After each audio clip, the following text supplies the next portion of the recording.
বিকাশ দাদা, তুই দেখ মন্দিরে কেউ বিয়ে করতে এসছে কিনা, আর মহাদেবকে বল সারা মন্দির চত্বর ঘুরে দেখতে। তাড়াতাড়ি।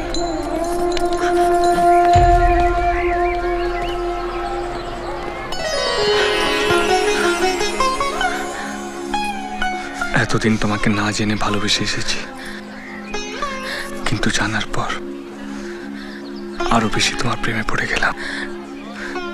আপনার মাথায় কি ছিট আছে নাকি? দেখছেন আমরা সবাই টেনশনে আছি। আর আমি তোমার সাথে প্রেমের সেশন চালিয়ে যাচ্ছি। প্রেম ঈশ্বরের দান, প্রেমই মুক্তি। প্রেম দূর মশাই, ছাড়ুন তো, এটা তো আমি জানি। প্রেম করো, প্রেমের কিন্তু একে কে বোঝাবে? কমরেড কমরেড, হ্যাঁ কি আমাদের কমরেড ভালো বিপ্লব করছেন। কমরেড চালিয়ে যান, আস্তে আস্তে। শুধু একবার বলো হ্যাঁ। না,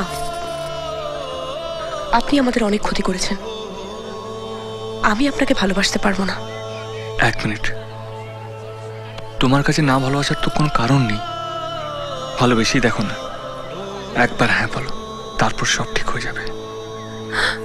এই বাবা আসছে, আপনি আমার কাছ থেকে সরে দাঁড়ান। কিরকম হতভাগা বাবারে ভাই, মেয়ে প্রেম করছে সেটা উনি দেখতে পাচ্ছেন না। বড়দা, কবিতা এখানে নেই। নিন, আপনার মেয়েকে সামলান। দাঁড়িয়ে দাঁড়িয়ে আপনার মেয়েকে পাড়া দিতে গিয়ে আমার পা পুরো ব্যথা হয়ে গেছে। দাদা, আমি ওদেরকে এখানে সব জায়গায় খোঁজ করেছি, ওরা কিন্তু এখানে আসেনি। তাই মন্দিরের পুরোহিত বললেন ম্যারেজ রেজিস্ট্রি অফিসে একবার খোঁজ নিতে।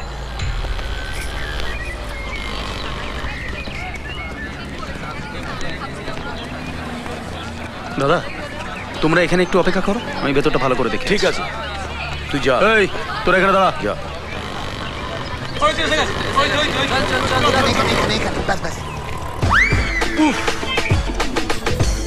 ওই তো ওই তো ওই, এসো এসো, বসো বসো। এই তোদের কেউ ফলো করেনি তো? ফলো করবে কেন রে? যা ভেতরে যা। এই এই শোন, তোরা এখানে চুপচাপ বসে থাক, আমি ভেতরে গিয়ে দেখে আসি সব ঠিকঠাক আছে কিনা। ঠিক আছে? যা। এই মনে হচ্ছে এটাও ভাগম ভাগ কেস। এনে একটা একটা একটা বাজেট করে চলতে হবে। খাবে? জানি তুমি খাবে না, মাংকু আমার। কারেক্ট লাইনে আছো, একটু হিসেব করে চলতে হবে তো। ভেতরে জিজ্ঞেস করছে মেয়ের বাড়ি থেকে কেউ এসছে কিনা। বল, ওরা মেয়েকে খুঁজতে গেছে, বল। এই যে মেয়েটা কাঁদছে কেন? ওর হতভাগা বাবার জন্য। সালা টাকার কুমির, এদিকে কলিজাটা এখন পুরো ইঁদুর ছাড়ার মতো।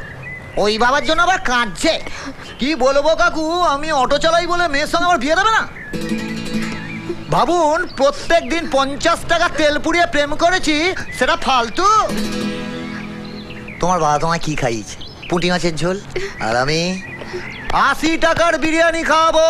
সেদিন দেখা হয়েছিল,